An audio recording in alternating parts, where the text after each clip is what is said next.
Buenas tardes, señoras y señores. Es para nosotros un honor el celebrar este acto doble hoy. Por un lado, inicialmente en este auditorio y posteriormente en la sala de exposiciones que se encuentra al otro lado de la casa, no la que está aquí al lado mismo.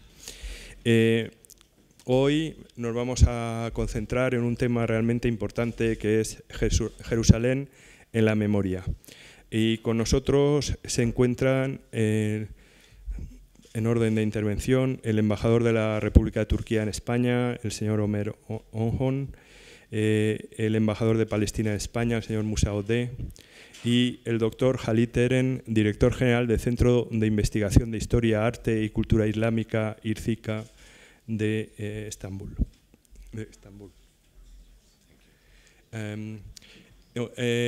Quiero destacar que esta es insisto, hay una primera presentación y posteriormente una exposición.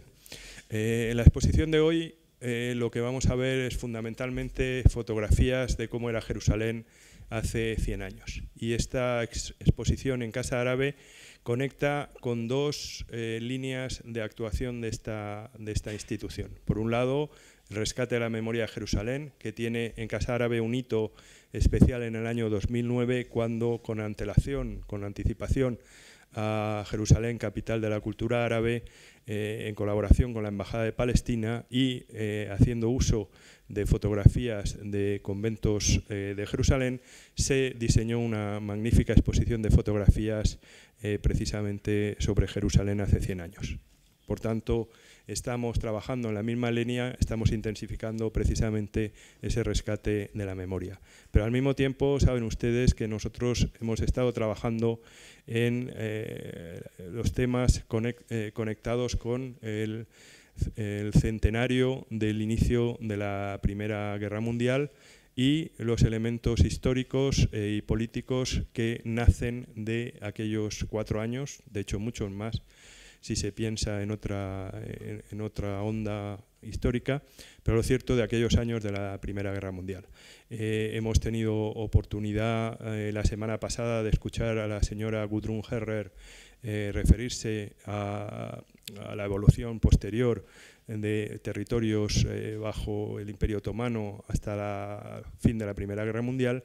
Hemos tenido ocasión también de abordar este tema específicamente y sobre todo de abordar la historia del cónsul español en Jerusalén, Antonio de la Cierva y Levita, conde de Bayobar, que entre 1913 y 1919 fue cónsul español y que acabó siendo el único cónsul, prácticamente el cónsul universal durante 11 años. El cónsul universal de 11 países durante los últimos meses de la Primera Guerra Mundial. Llamo la atención de nuevo sobre esta figura porque su libro Diario de Jerusalén, publicado por la editorial Nerea y actualmente agotado en 1995, fue traducido al inglés y publicado en el año 2011, con la suerte de que a partir del 2015 contamos con una edición mucho más económica que la del 2011. Les recomiendo la lectura de este diario en su versión, ya digo, de momento casi agotada, en castellano o en la versión inglesa, porque precisamente es un buen complemento a la exposición que vamos a inaugurar hoy. Por tanto, sin más, y después de desearles la bienvenida, paso la palabra al embajador de la República de Turquía en España. Muchas gracias.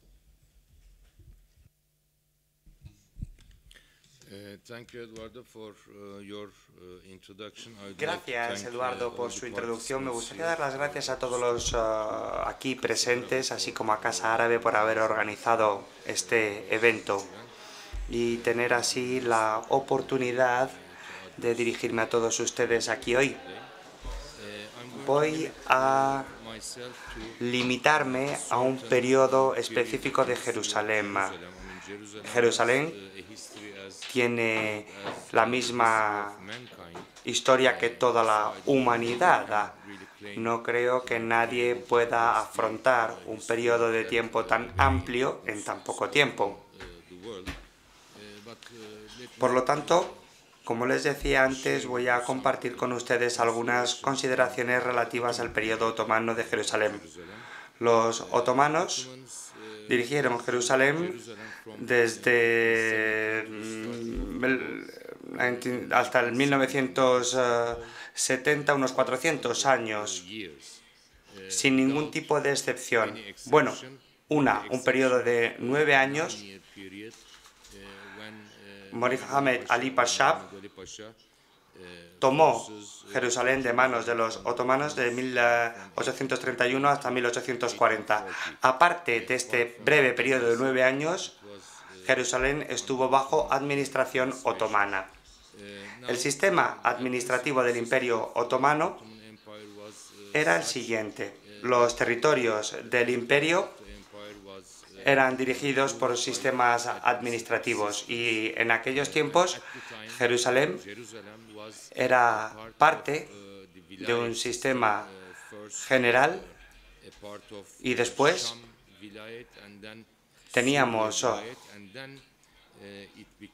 el periodo de independencia en 1872 hasta finales de la Primera Guerra Mundial. Sanjaqis son los administradores que eran designados directamente desde Istambul a partir del siglo XVIII. Tenemos también algunas familias locales de Jerusalén cuyos miembros también fueron designados administradores del Sanjaq. Husseini y Halevi son nombres de familias que tuvieron un papel muy destacado en el periodo subsiguiente a la época otomana.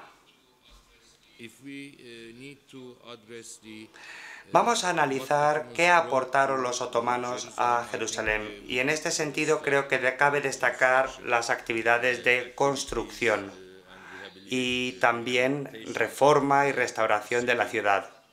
Tras tomar el control de Jerusalén en 1570, la actividad de rehabilitación más importante se produjo en el periodo del sultán Suleimán. En primer lugar, se reconstruyeron las murallas de la ciudad antigua de Jerusalén, que habían sido construidas décadas antes, que se estaban cayendo literalmente y por tanto era necesario reconstruirlas. Estas murallas a día de hoy siguen en pie y se conocen como las murallas de Canoni. Después hubo grandes acciones para mejorar el sistema de canales y poder transportar aguas a Jerusalén desde zonas limítrofes y también se construyeron una serie de depósitos y un sistema adecuado para que la población pudiera disfrutar de agua en la ciudad. No voy a entrar en muchos términos técnicos, arquitectónicos de los otomanos, pero creo que es importante destacar que hay docenas de construcciones, bazares, todo tipo de edificios que siguen siendo funcionales a día de hoy. La actividad de construcción en Jerusalén se realizó a la par que iba creciendo el imperio. Evidentemente, cuando el imperio iba bien, se invertía más en la construcción en Jerusalén y cuando el imperio estaba viviendo una época de mayor debilidad, entonces se invertía menos en la ciudad de Jerusalén. Pero a partir de la década de los 50 del siglo XIX, desde el sultán Abdul-Hamid, que reinó durante 40 años, hubo mucha actividad de construcción en Jerusalén y también se rehabilitaron numerosos enclaves sagrados y se construyó un campanario y algunas construcciones cerca de la Puerta Alfa. pero después, cuando llegaron los británicos y entraron en la ciudad, arrasaron con buena parte de esta arquitectura porque no la consideraban adecuada. Yo creo que un efecto importante de la presencia de los otomanos en Jerusalén y en Palestina es la cuestión religiosa. El imperio otomano era un imperio islámico, multirreligioso, multicultural, y este imperio toleraba perfectamente otras religiones de las personas de Tobok, cristianos, judíos. También podían practicar su propia religión en cualquier lugar de la ciudad sin ningún tipo de obstáculo. Y cuando llegó el sultán Selim, esta situación tampoco cambió. Este sultán siguió el ejemplo de Omar Khurram, que en 1637 abolió los derechos de culto y se emanó un decreto para que se respetaran los derechos religiosos de los cristianos y de los judíos. Estamos hablando del status quo, que en Jerusalén se sigue aplicando, incluso a día de hoy, a pesar de la difícil situación de la zona. El problema en Jerusalén, en el periodo otomano, hubo una cierta paz a causa del status quo, pero en aquellos tiempos seguía habiendo conflictos entre distintas sectas cristianas, los ortodoxos y los latinos. Y en numerosas ocasiones el conflicto entre ambas facciones provocó fallecimientos, heridos, así como numerosas revueltas. El status quo fue establecido en 1757 y la iglesia de Kayami se vio puesta en tela de juicio en aquellos tiempos, y entonces se ofreció un privilegio. Unos tenían que limpiar el patio de la iglesia y los católicos tenían que limpiar la escalera de la iglesia. Pero, por desgracia, a veces se produjeron conflictos. En 1857 se produjo un episodio, una batalla muy sangrienta entre cristianos y ortodoxos. La disputa no era sobre dónde se encontraba el patio, las escaleras o qué es lo que había que hacer. Lo que sucedió es que hubo una persona que pensó que las escaleras o la parte baja de las escaleras formaban parte del patio, y eso provocó un episodio muy sangriento en 1852, como decía antes. Por tanto, teníamos una serie de personas encargadas de establecer cuáles eran los términos y condiciones de la paz.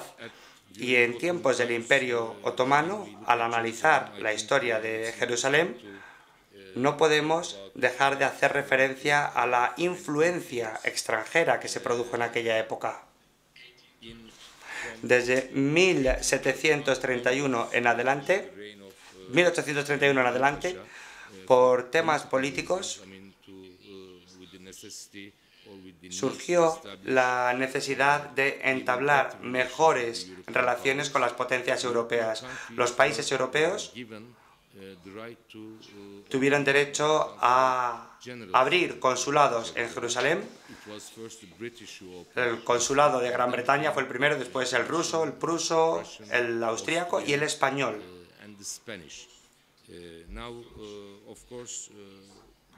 Evidentemente, el funcionamiento de estos consulados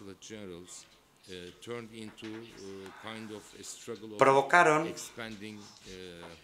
intentos de influir en toda la ciudad. No sé si es aquí donde comenzaron los grandes problemas de Jerusalén, pero realmente el establecimiento de los consulados marca una época distinta. Hubo un enfrentamiento grave entre los franceses que protegían a los católicos y los rusos que protegían a los ortodoxos. Y los enclaves sagrados fueron la causa de la guerra en 1853,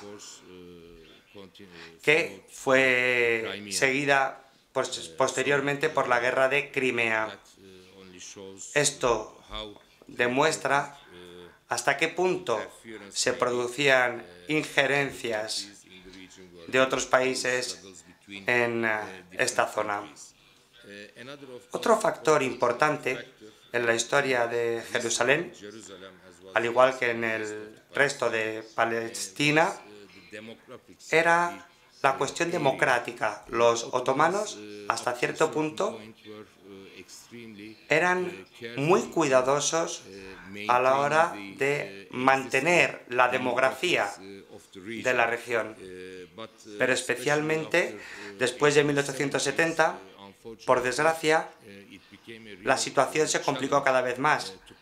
Cada vez fue más difícil controlar la inmigración a Jerusalén, aunque este tipo de inmigración desde fuera estaba prohibida de acuerdo con numerosas leyes. Podemos decir, en cualquier caso, que las organizaciones sionistas empezaron a comprar terreno y a partir de 1877 empezaron a llegar colonos. En Palestina y en Jerusalén se produjo esta situación a pesar de las órdenes que había. En aquellos tiempos, las potencias europeas tenían una cierta influencia en el Imperio Otomano para conseguir la posibilidad de que entraran inmigrantes por un motivo u otro. También había autoridades locales que había que respetar y, por desgracia, después teníamos las restricciones por parte de los propietarios de las tierras. Después se produjo la Primera Guerra Mundial y todos conocemos la Declaración de Balfour, la correspondencia que se intercambió en aquella época. No voy a entrar en este periodo histórico por falta de tiempo, pero me gustaría concluir afirmando que Jerusalén en realidad es el corazón de la cuestión palestina y de todo Oriente Medio en sentido más amplio. Nosotros creemos que no es posible la paz en Oriente Medio sin encontrar una solución al problema palestino. Y no es posible encontrar una solución al problema palestino sin encontrar previamente una solución en Jerusalén. Y desde el punto de vista de Turquía, para nosotros, una Palestina soberana, independiente, con las fronteras del 67, con Jerusalén del Este como capital y con una división en dos estados. Y esta es la base de la política turca en este sentido a día de hoy. Muchas gracias, embajador. Tiene la palabra el embajador de Palestina. Muchas gracias, embajador. Gracias para Casa Árabe, gracias para el embajador de Turquía, gracias para nuestros amigos de la Foundation whom they brought the photos. Gracias por su presencia, queridos amigos, y buenas tardes. No voy a referirme demasiado al pasado, sino que voy a centrar mi atención en el presente y en el futuro. teniendo en cuenta la importancia de Jerusalén para la estabilidad de nuestra región. En primer lugar, voy a abordar 2 o 3 aspectos que son importantes para los palestinos, que son los indígenas de Palestina, incluido en Jerusalén. Antes no había nadie aparte de nosotros en Jerusalén. Somos los descendientes de los primeros pobladores que vivieron en Jerusalén. Ha habido 14 invasiones a lo largo de la historia, pero los palestinos seguimos allí. Una de esas invasiones fue la hebrea. Los palestinos tenían sus dioses, sus creencias, y los hebreos tenían una nueva religión. Muchos palestinos se convirtieron al judaísmo. Los palestinos, al llegar el cristianismo, se convirtieron muchos de ellos. Los palestinos, que eran palestinos, que no venían de fuera. Y cuando llegó el Islam, muchos palestinos se convirtieron al Islam, esas mismas personas. Así que nosotros los palestinos nunca hemos tenido problemas derivados de la religión. Nos enfrentamos a un problema auténtico cuando hay una ocupación. Y hablamos de Jerusalén porque Jerusalén es un factor esencial del conflicto actual de Oriente Medio. Quisiera que sepan que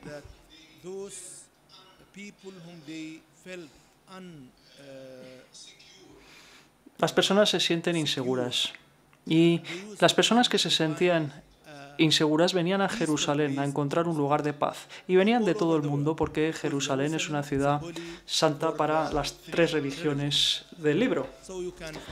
Por lo tanto, había un centro marroquí, un barrio marroquí en Jerusalén, uno armenio, uno cristiano, y venía gente de fuera, decía, para encontrar un lugar de paz. Venían en calidad de peregrinos.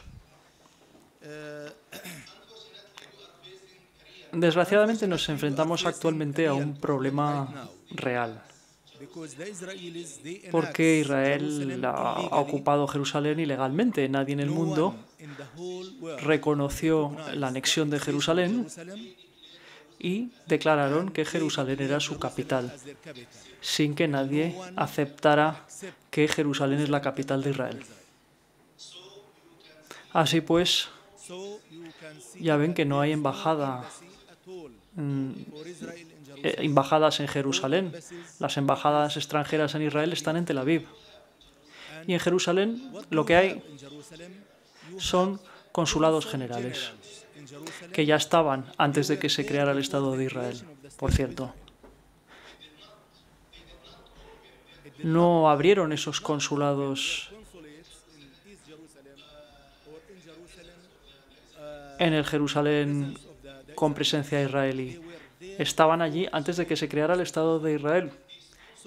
Y ahora estos cónsules generales son cónsules generales de Palestina. Están en relación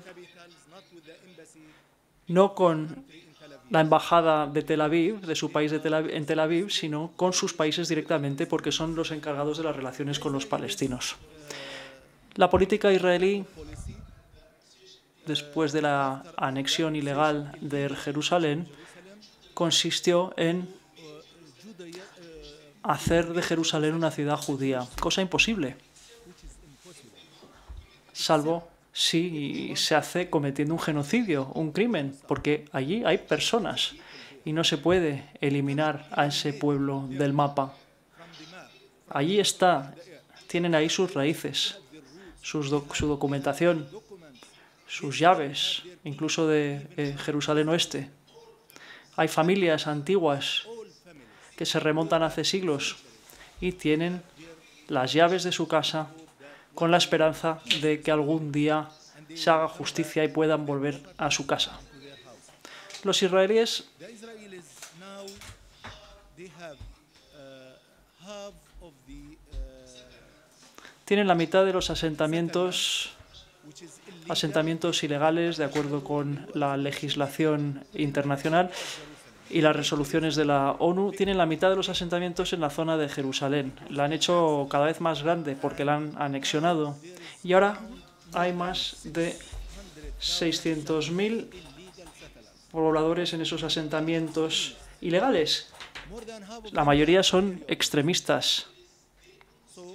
Los israelíes IDs of the han confiscado los bienes de los palestinos en Jerusalén y sus documentos nacionales de identidad. Más de 17.000 documentos nacionales de identidad se han confiscado en Jerusalén, de acuerdo con el derecho israelí. from Jerusalem, Palestinian citizen, Christian or Muslim, Un ciudadano palestino, cristiano o musulmán, no puede dejar Jerusalén durante más de 6 meses, porque entonces no puede volver, pierde su documentación nacional de identidad y necesita un permiso especial para ir a Jerusalén. En segundo lugar, las familias, en 1967,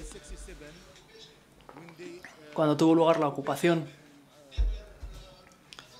las familias eran familias normales de 6 o 7 personas, 5 personas. Ahora son 30, son 40, después de más de 40 años.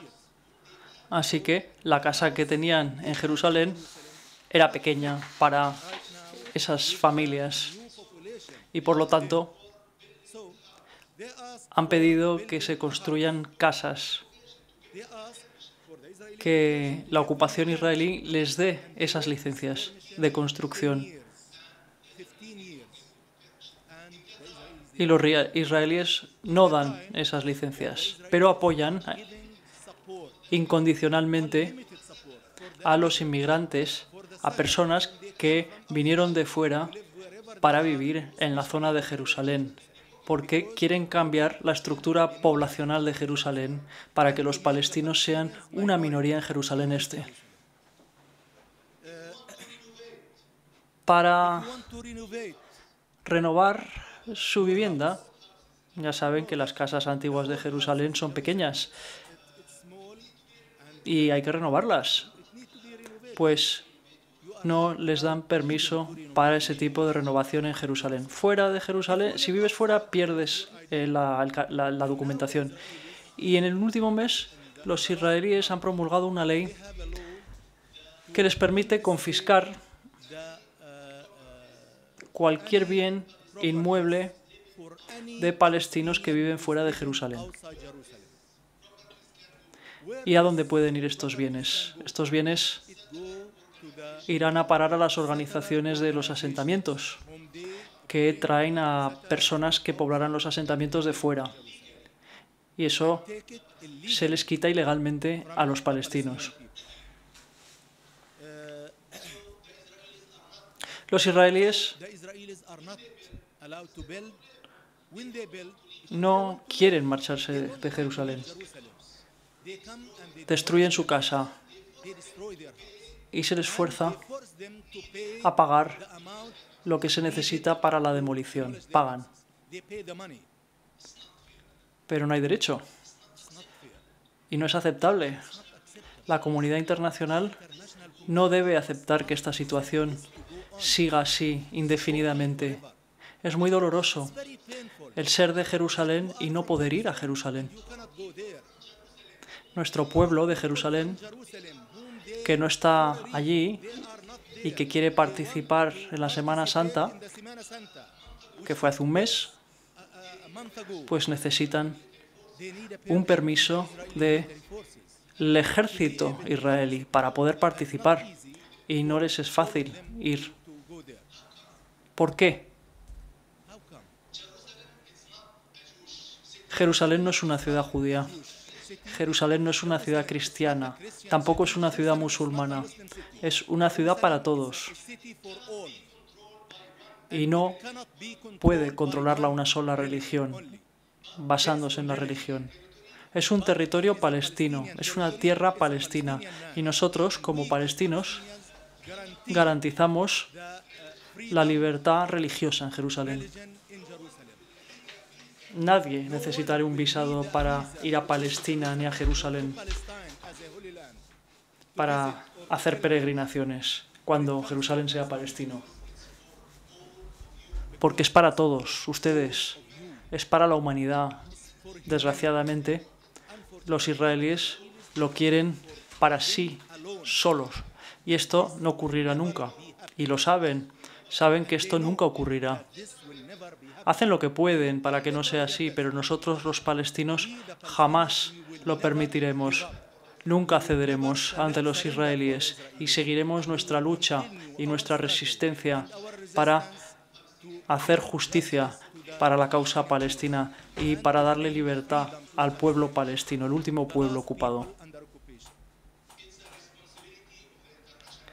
Es una responsabilidad que le incumbe a la comunidad internacional, poner fin al último conflicto terrible de la historia moderna.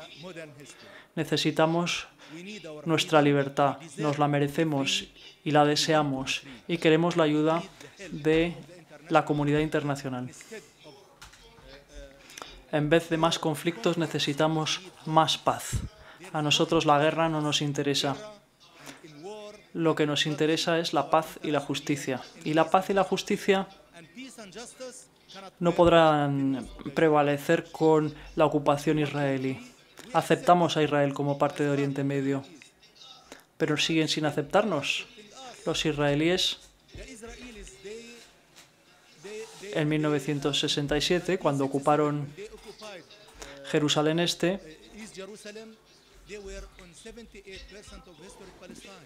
no fueron a construir asentamientos en ese lugar de Palestina. Vinieron a nuestro lado a construir asentamientos ilegales. Nosotros queremos la paz, pero es que nos están quitando nuestra tierra y están construyendo asentamientos ilegales y además son muy extremistas los que pueblan esos asentamientos. Jerusalén es nuestra capital. Es el nombre de la paz, de la convivencia, de la tolerancia, de la estabilidad de la región y del mundo. No habrá estabilidad mientras Jerusalén siga sufriendo de esta terrible ocupación que se produce desde el 67. Estamos plenamente convencidos de que la ocupación no durará siempre y de que los palestinos serán libres, y los invitaremos a que inviten una Palestina libre, a que disfruten de la visita a los lugares sagrados de Jerusalén y de Tierra Santa y del resto de Palestina, y siempre serán bienvenidos.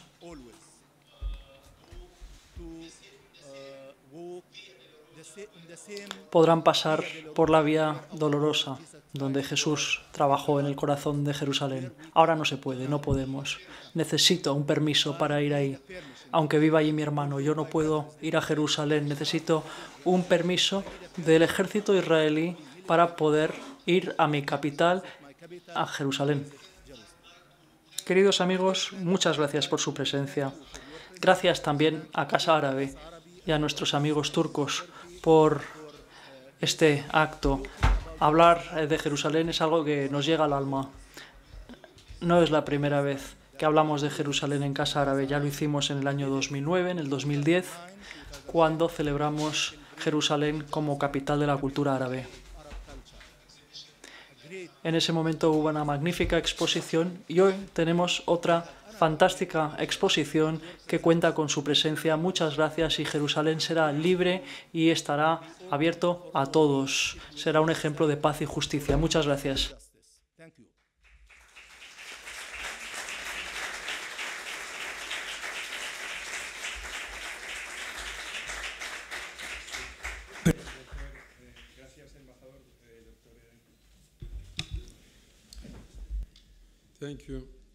Gracias, Excelencia, embajador y director general de Casa Árabe, Eduardo Busquets, y embajador de Turquía, Su Excelencia, embajador del Estado de Palestina, Excelencias, señoras y señores, estimados participantes. Para mí es un gran placer saludarles aquí con ocasión de la mesa redonda celebrada junto con la exposición de fotografía. Asimismo, me gustaría dar las gracias a sus excelencias, embajadores y a los ponentes anteriores por sus importantes aportaciones. También me gustaría dar las gracias a Casa Árabe por habernos brindado la oportunidad de organizar esta exposición conjunta en esta bonita sede. Yo creo que, gracias a la exposición y a esta mesa redonda, estamos rindiendo un homenaje importante a la historia de tolerancia interreligiosa que hubo en Al-Quds, o en Jerusalén, que es una ciudad sagrada para todas las religiones divinas.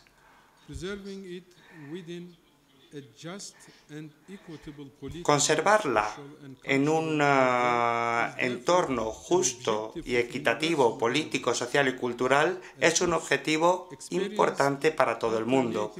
Al-Quds ha experimentado una alternancia política y cultural con distintas religiones a lo largo de los siglos, como en el caso de Al-Ándalus. Al-Quds estuvo bajo el dominio de los estados musulmanes desde el primer siglo del Islam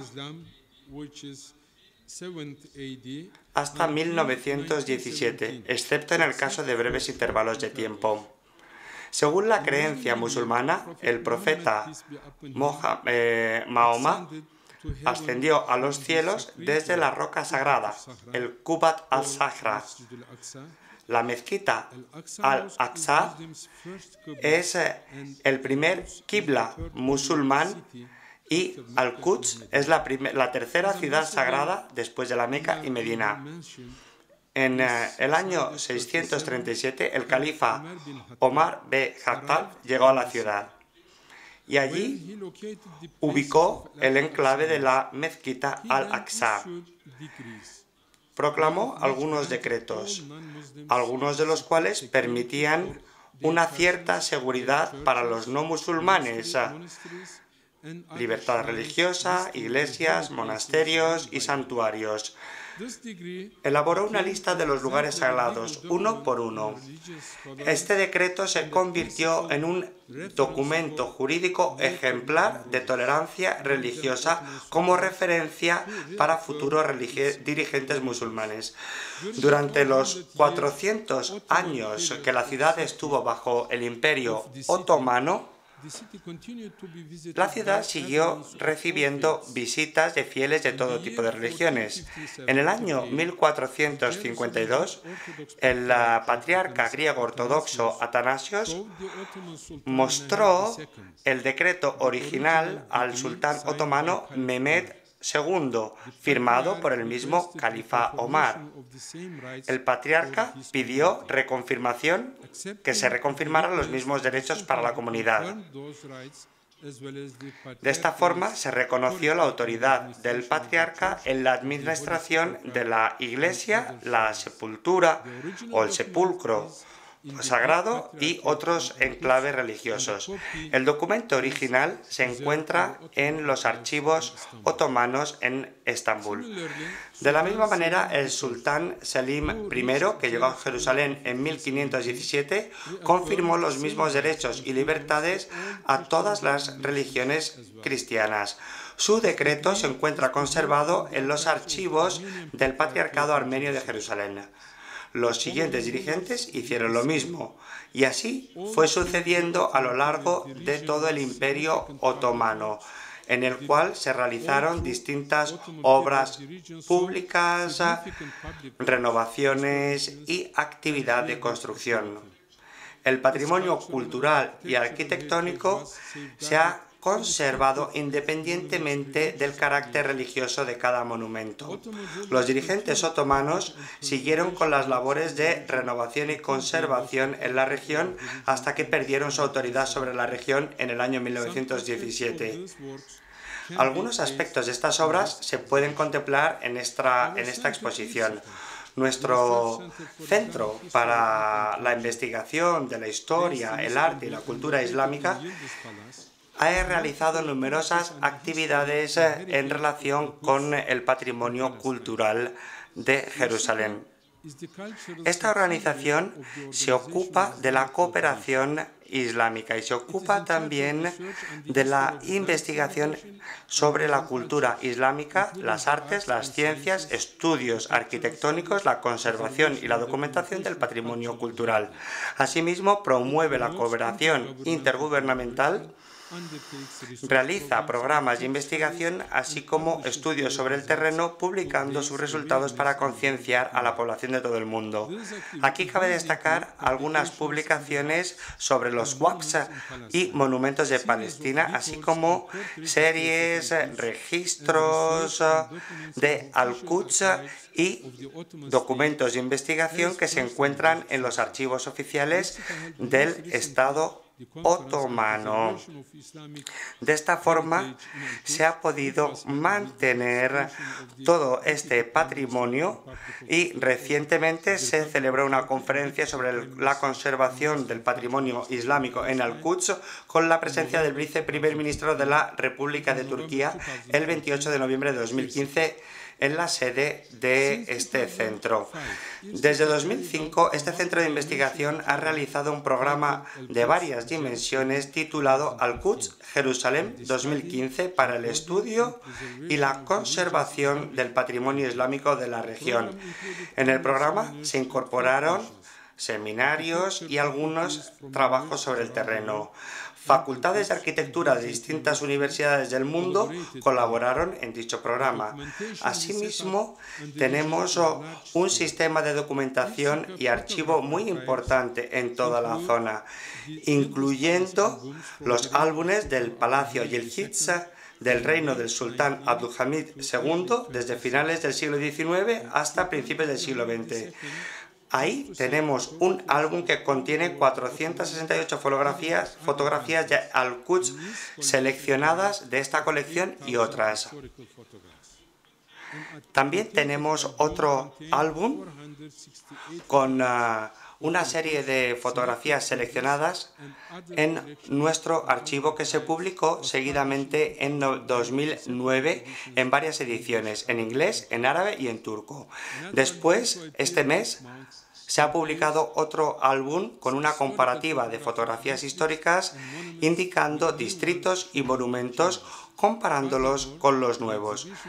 Asimismo, pretendemos organizar otras exposiciones en el futuro para concienciar sobre la herencia y patrimonio multicultural que tenemos en la región.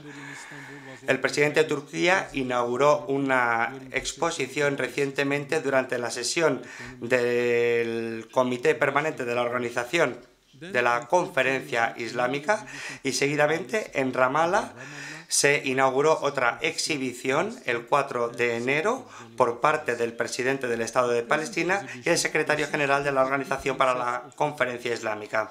La exhibición actual o exposición actual está formada por una serie de fotografías, 36 en total, seleccionadas del Palacio Yildiz, que proceden de las épocas más predominantes del periodo otomano.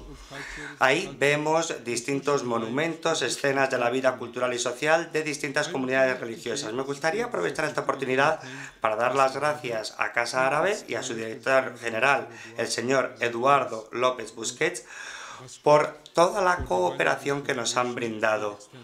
Asimismo, deseo dar las gracias a la Embajada de la República de Turquía en Madrid y al embajador Ömer Ünal por haber coordinado este evento. También deseo manifestar mi gratitud a la Embajada del Estado de Palestina en Madrid y al embajador señor Musa Odeh por su colaboración. También deseo concluir dando las gracias a nuestro distinguido público por su atención.